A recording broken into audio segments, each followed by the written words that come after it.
So, like Ben said, my name is Andreia, and I've been working in the museum since 2004, but I've been the curator of marine molluscs since 2011. So what I want to do with this talk is just to show you some highlights of the specimens that I presented in my book.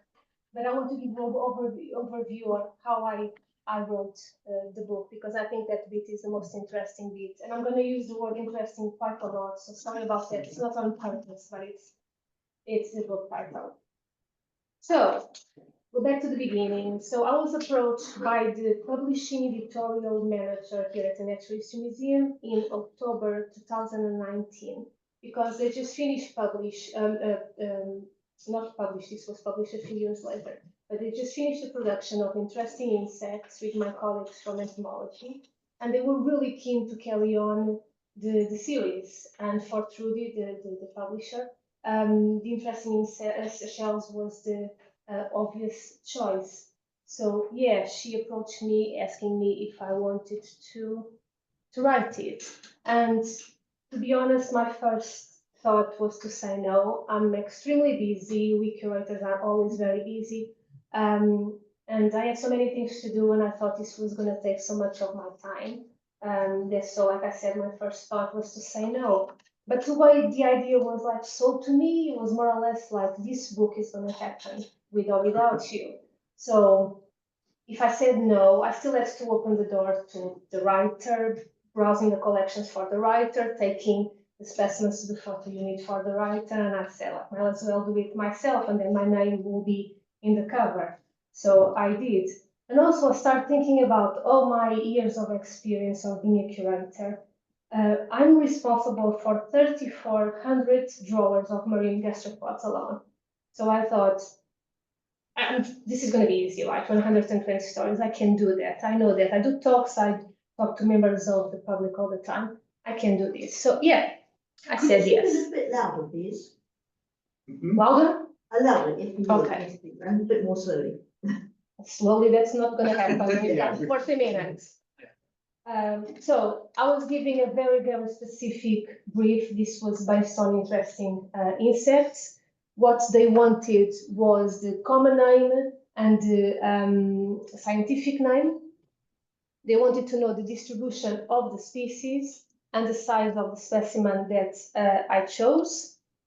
Obviously, outstanding image and interesting story. And this part was very important because I found a lot of beautiful shells that had no interesting stories about them, and the other way around, a really interesting story, but either we didn't have the specimen here in the museum or the shell didn't photograph at all. So that was one of the challenges. But the main idea is this: one page, one shell, one mollusk. Where do they live? What do they eat? How do they move? Which for me was a little bit repetitive and even boring, because there's so many ways that you can say Indo-Pacific, coral reefs, they are filter feeders. So I had to find some ways to make the writing more appealing to me and eventually to the reader. And the deadline was the 1st of June of 2020. So I had around 8 months to write a book, on top of everything else that I had to do as a curator here. So obviously this was not as straightforward as this, but for this talk, let's pretend it was. I divided my shells into 4 main ideas: what I call science, popular stories, people, and the rest. So we're going to start with the first one, that is science. Obviously, everything in this book is scientific, but what I mean with science is like the bits that you're expecting from a shell book. And the obvious one is to start with the shell. So what is a shell and how it's made? And for every single thing that I'm going to tell you, I've got an example of the shell. So examples to illustrate the mother of pearl, like this case, this is the beautiful abalone from New Zealand. The coiling, if it's dextral or sinistral, the diversity of color, the patterns and textures, the spines, the operculum, and of course the different sizes of the shell. So all of this is featured in the book. Another thing that everybody wants to know is habitat. Where do they live?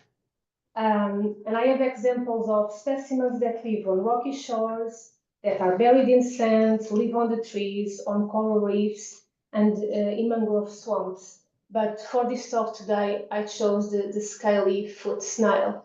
And this is the only animal that is featured in the book. For everything else, you only see the shell. And also, I want to say that when I was preparing for this talk, I went back to all the emails. And I completely forgot the amount of people that send me ideas for shells or ideas for books.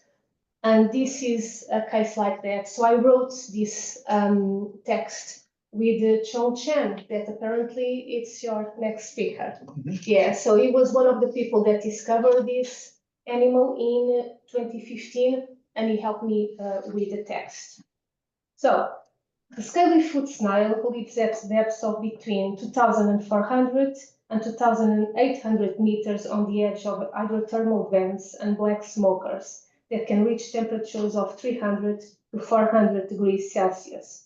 The foot of this snail is unique among gastropods because it is covered in hundreds of iron-infused scales. Research suggests that the primary function of these scales is detoxification of sulfur metabolites originating from symbiotic bacteria that the snail cultivates inside its cells for nutrition. And on top of that, this specimen was the first species, this species was the first one to be assigned the status endangered due to the risks from deep sea mining. This is a holotype, and this specimen was featured in QI, the BBC program, quite recently, but more about that later on. So another thing that obviously people expect from a book about shells is what do they eat?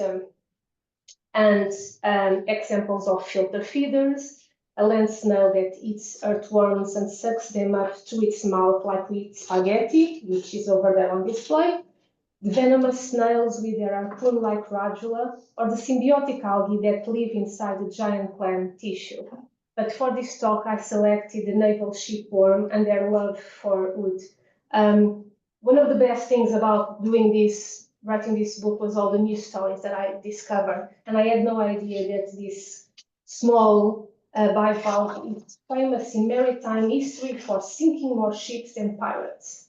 I didn't know that. I love this story.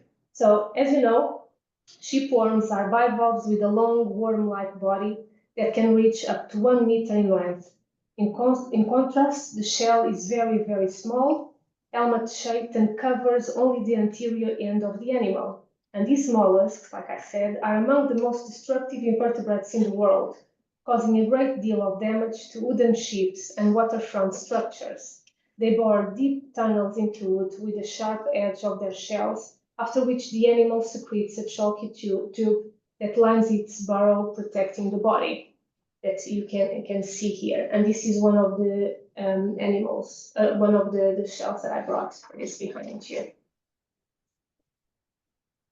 So the next one is reproduction. Again, a few examples of mollusks that lay eggs, of fecundation hermaphrodites that start at adult life as free living males, but later change sex to become females. But for today, I have to tell the story of this beautiful land snail and the love darts.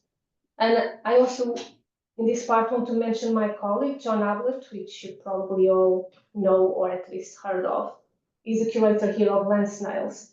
And before doing this book, for me, land snails, were like this boring brown or white shells, right?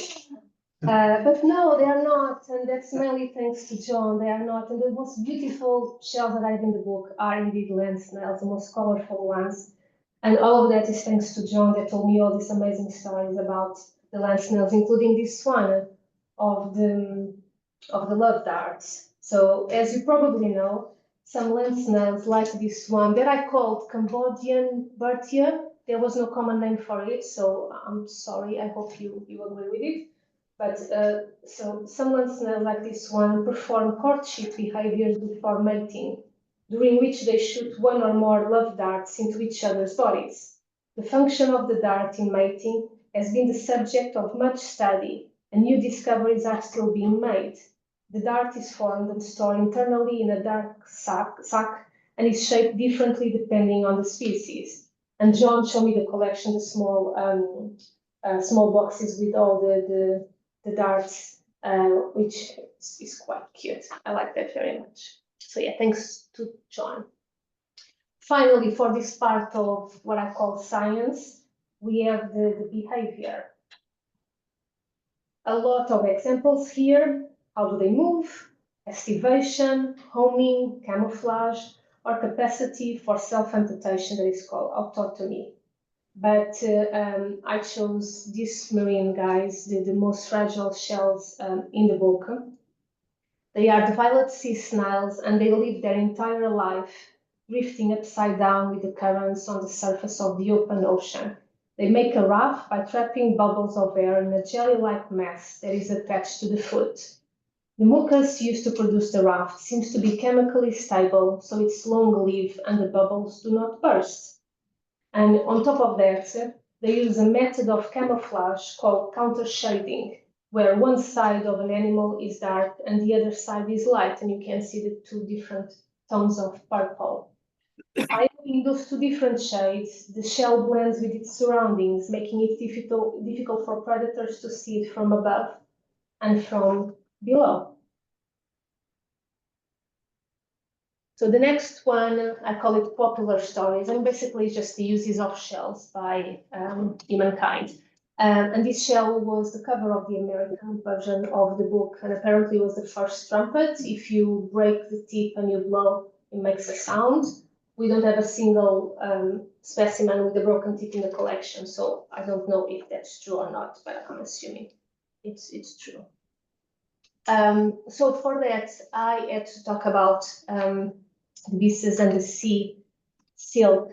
So the pen shell anchors itself into the sand with long silk-like threads known as viscus, which are secreted by a gland in the foot. So more or less like the roots of a tree is the same idea with the pen shell. For hundreds of years, in part of southern Italy and Sicily, the thread was harvested as sea silk. This was washed, combed, and drops of lemon juice were added to enhance its naturally golden color. It was then spun into yarn and woven into fine golden cloth to make expensive gloves, shawls, and even entire gowns. And the reason why I wanted to put this in the book, first of all, I like the story. But second, because we've got 3 gloves made of sea silk here in the museum, that they belong to the hand-spun collection, which is the foundation of the museum. So it's something that I talk about all the time. It goes without saying that because you need so many of these shells to make a single gram of yarn, that eventually this was not, what's the word? Commercially viable. So it was replaced by the normal silk production. And this specimen is now protected. And as far as I know, you cannot sell any objects made by sea silk anymore. You can only use sea silk that is like old, antique. Pearls. I've got 2 stories of pearls in the book. I've got this one that is about the formation of the pearl, and then I've got another one talking about the artificial production of pearls. But what I wanted to illustrate here is that every single mollusk can produce a pearl, not just the marine oysters like this one here, or the freshwater mussels. Every single mollusk, including gastropods, the most beautiful pearls and the rarest pearls are from gastropods. But people usually only associate with the animals that have mother of pearl inside, which this one is the case. A pearl is simply an irritant, as you know, something that got inside the animal could not get rid of, so it produces these layers of shell around it to make it smoother. So yeah, like I said, every single mollusk can produce a pearl. Money, so shellless currency is another thing that people are aware of. The most famous one are the money carries. But I chose this one here because I had no idea about this story. So I knew, so these guys, they only live in Northern America, and I knew that they are used for the soup, the clam chowder that I love. But what I didn't know is that Native Americans also use the shell to produce beads that are called wampum, something like that. And they have different value. So the white beads are worth less than the purple beads that are they are produced from the tip of the shell.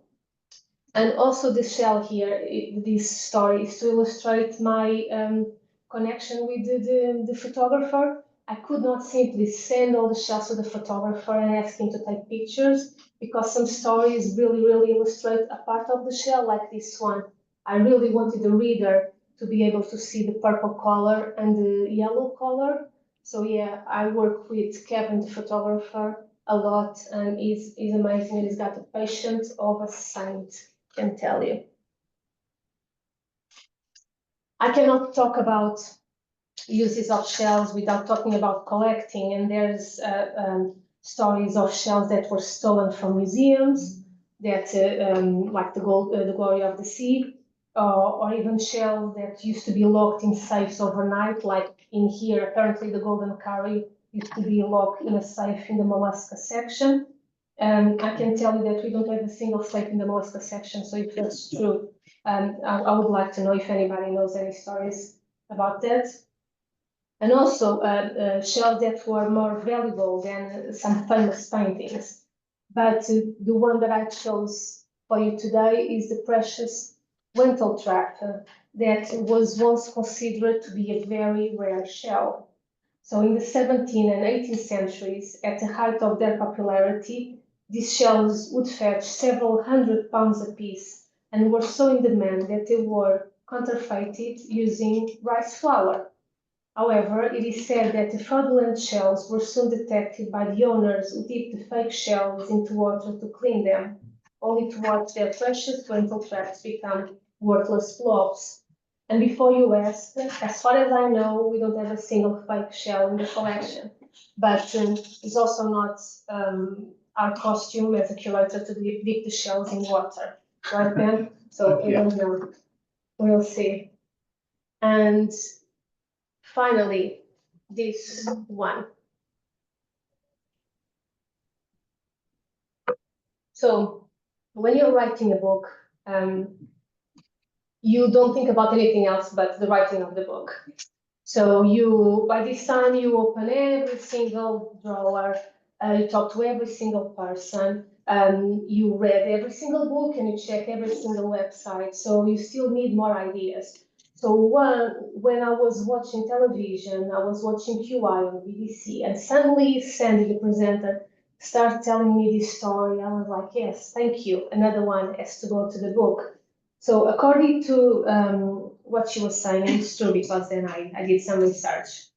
This conch, the queen conch, was used in ancient Mesoamerica in the popular sport of boxing. Popular sport, with it. These large shells were used as boxing gloves, or possibly more as knuckle dusters, during combat rituals similar to those of gladiators. The fighters were probably slaves or captives. I mean, I wrote probably, but I'm pretty sure that they were not volunteers, because when you think about that, this was probably quite painful. I think this story is interesting and appalling at the same time, so yeah, it has to be in the book.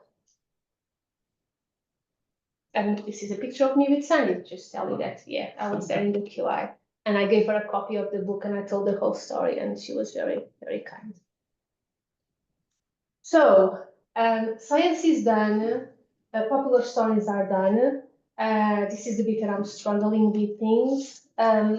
My thing is history of collections, that's what I like to do. And I wanted really to write about the stories. My editor was not very keen on that. But by this time, we had a really, really good relationship. I used to write 20 stories, sent to her. And she always said yes to every single idea and yes to every single shell. So I try to push the boat a little bit more with original things that usually you don't see in books like this. For instance, collectors. I wanted to talk about collectors in general, and I have mentioned a few of them, like Godwin Austen or Benson or the Duchess of Portland. But in here, I wanted to talk about Hugh Cumming. That was an English collector that collected thousands of shells, many of them new to science, on expeditions to the Pacific coast of the Americas and the Indo-Pacific. His vast collections became famous among naturalists and inspired some of the pivotal works of conchological literature.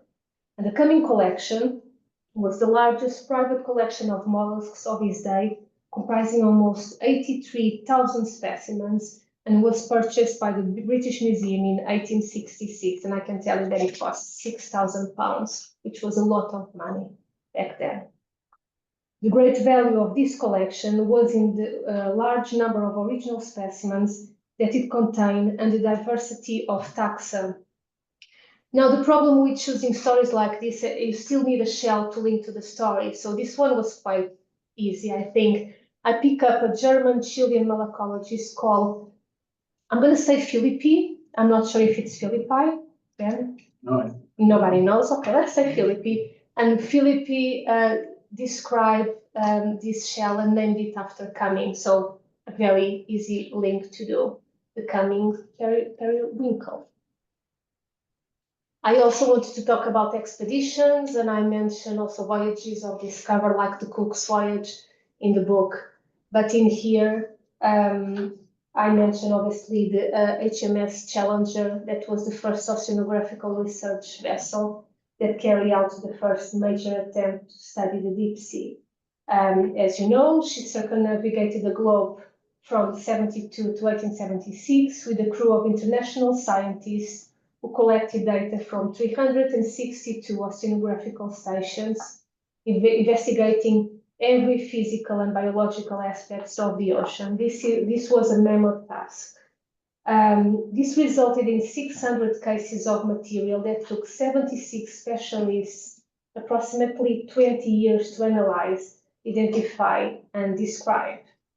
So, like I said, material was sent all over the world to the experts. The molluscs was sent to the Scottish malacologist, the Reverend Robert Ball Watson, that in the end he only identified the gastropods and the scephalopods, including this one here, the spiky trophon. This is the holotype of the species. I also want to mention the societies, and this was an interesting one because I'm not a member of the Conchological Society. I'm a member of the Molluscological Society. For many, many, many years, I've been a part of the council. I'm now the archivist, but I could not talk about that because you guys, as you know, you are the oldest society devoted to the study of mollusks. So I talk about you. And as you know, you were founded in 1876 as the Conchological Club of Leeds, and then you changed your name at the 39th meeting of the society held in May 1878. I'm always amazed to see that you met almost 40 times in 2 years. So you were really, really keen on this. And you probably also know this, but the society owes its origin to four enthusiastic conchologists: William Nelson, who was the first president, John William Taylor, William Dennison Roebuck, and Henry Curator. I'm sorry about all the pronunciation. Your society's logo is a pelican foot shell, so that was a very easy choice for me. And finally, I also wanted to talk about all the books and all the journals and all the things related to malacology.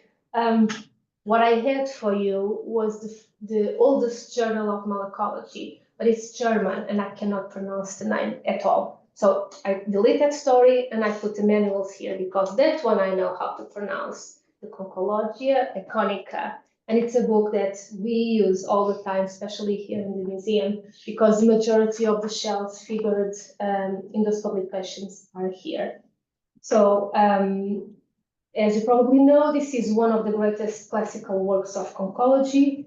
It was authored by Reeve, and began in January 1843 and finished in 1878, so 35 years, reaching 20 volumes containing 27 drawings of shells at life size.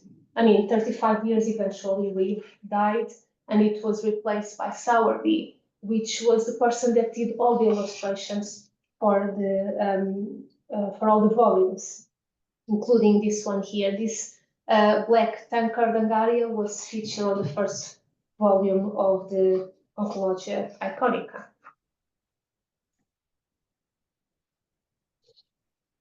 Okay, and this is the rest. This is the bit that is more complicated. So I have written the science and the popular stories.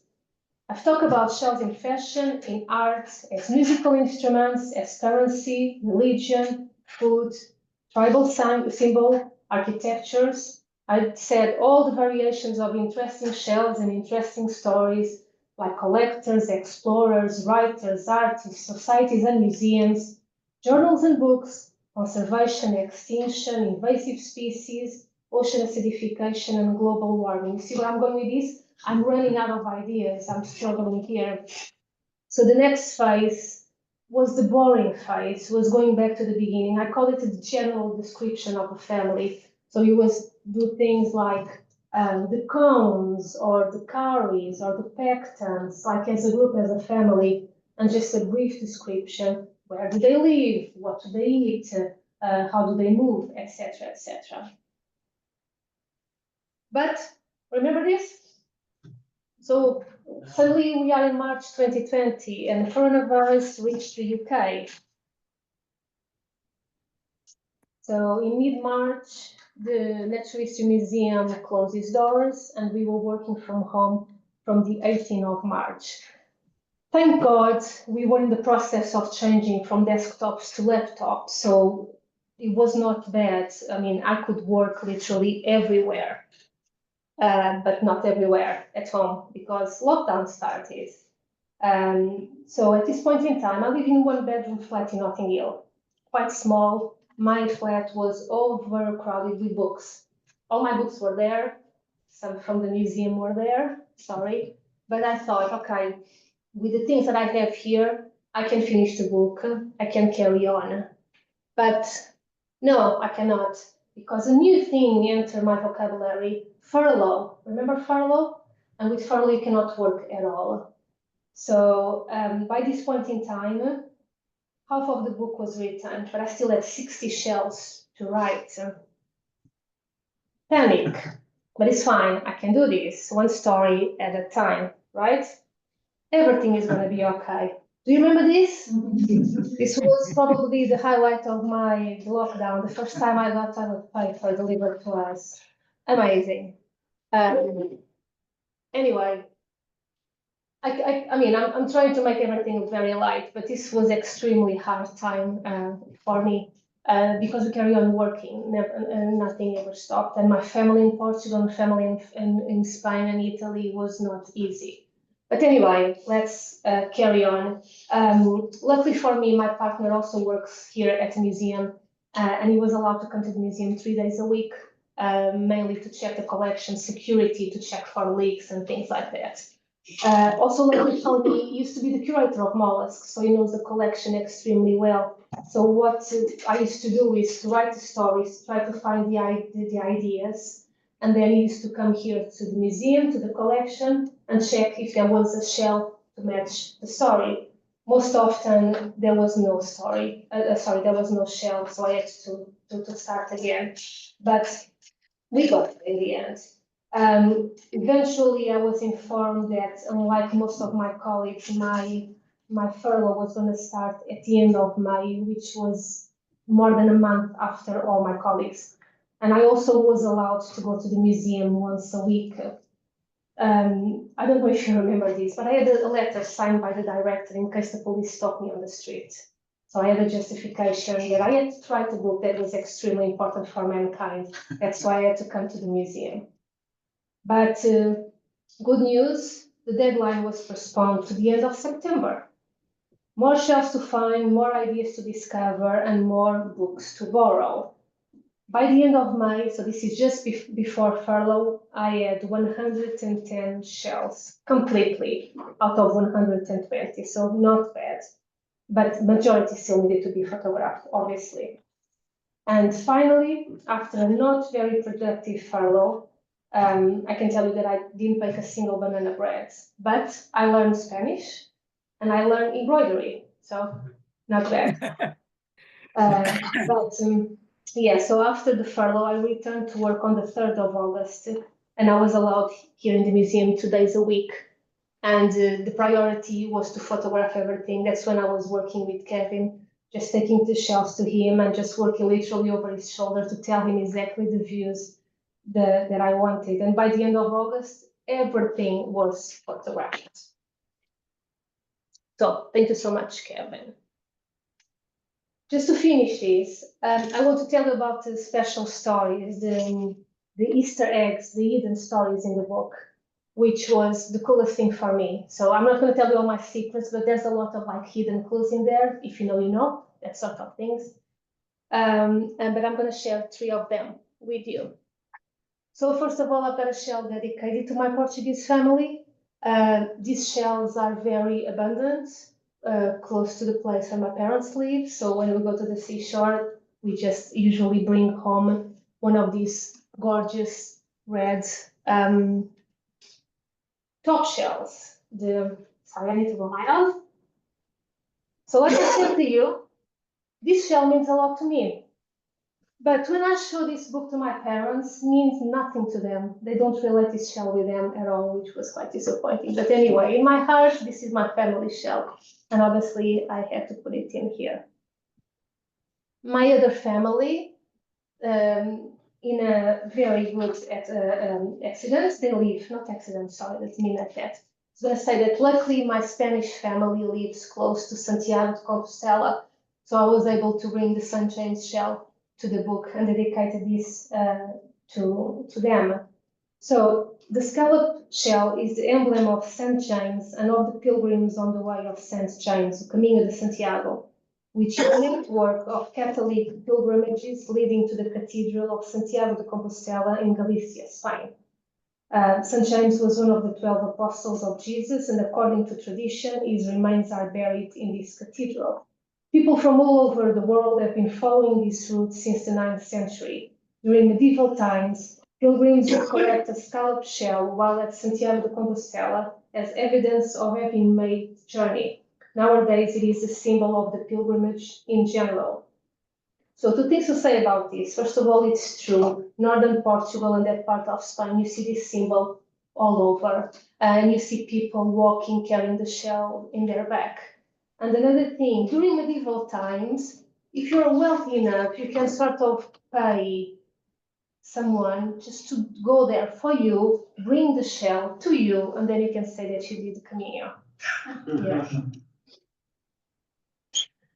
And my country. So I'm from Portugal, like I said to you, and I really miss my country. I really miss the food, but what I really, really, really miss is snails, to eat them. I mean, I love them. And I knew that we as a nation, we love to eat snails with a very cold beer.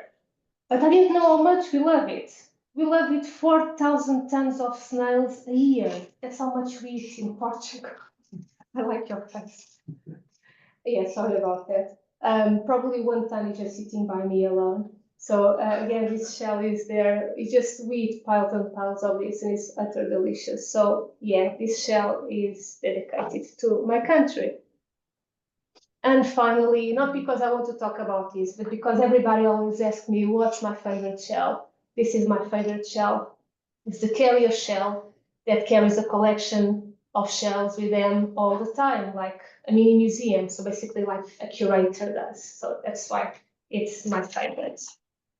So finally, after many revisions, back and forth with the editors, the photographer, and the graphic team, the book is complete in May 2021 and ready to go to print. And it was published in February 2022. And what you can see here is the American version and the British version. The Americans loved the format, hated the cover and the title. So they changed it to fascinating shells. Everything else inside is exactly the same, with the exception of the word mollusk, that they write it with a K. And you can see, I don't know if you noticed, but there's a mistake on that cover of Interesting Shells. Correct. Correct. It's not, I noticed that, and that was the first, the first, how do you say, proof. And then I told them that shell was wrong, and it's okay in the book. So after this is when fun starts, right? This was my first and only book. I can see the book on the museum shops. I have to sign all the books for the members. The book is being advertised on Twitter or X or whatever you call it now. And the book is on sale on Amazon. And I can tell you that Fascinating Shells sells way more than Interesting Shells. So maybe the Americans knew something about titles and covers. I also did a few night evening talks for members, and I had to sign the book after with a very large glass of wine. And the one on the right, it was my dear colleagues from the library very kindly did like a special event just to commemorate the launch of the book. And they brought all the special books that they have in the rare books room. And for like 1 hour, there was like librarians talking about all those amazing stories hidden in the library. I also wrote a few things for different magazines, like the American Scientist, the New Scientist, the Evolve magazine, which is a museum journal. And I won one of the best books of 2022 by the New the New Scientist. So I'm now an award-winning writer. It's pretty cool. Lots of things are planned, other things are not, and you can only apologize for. This is one of them. I was working with Danielle for something completely different. They were doing a project on shells from the British seashore. They were in my office, they saw the book, they loved that shell, and they did this golden vase.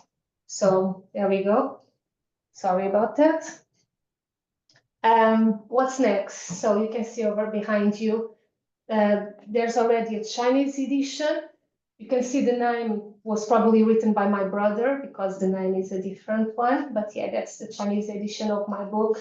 There's a second edition of the British version, and there's going to be a Japanese edition later in the year. So I guess overall, after everything that I've been through during lockdown, it was okay. I think it was a success.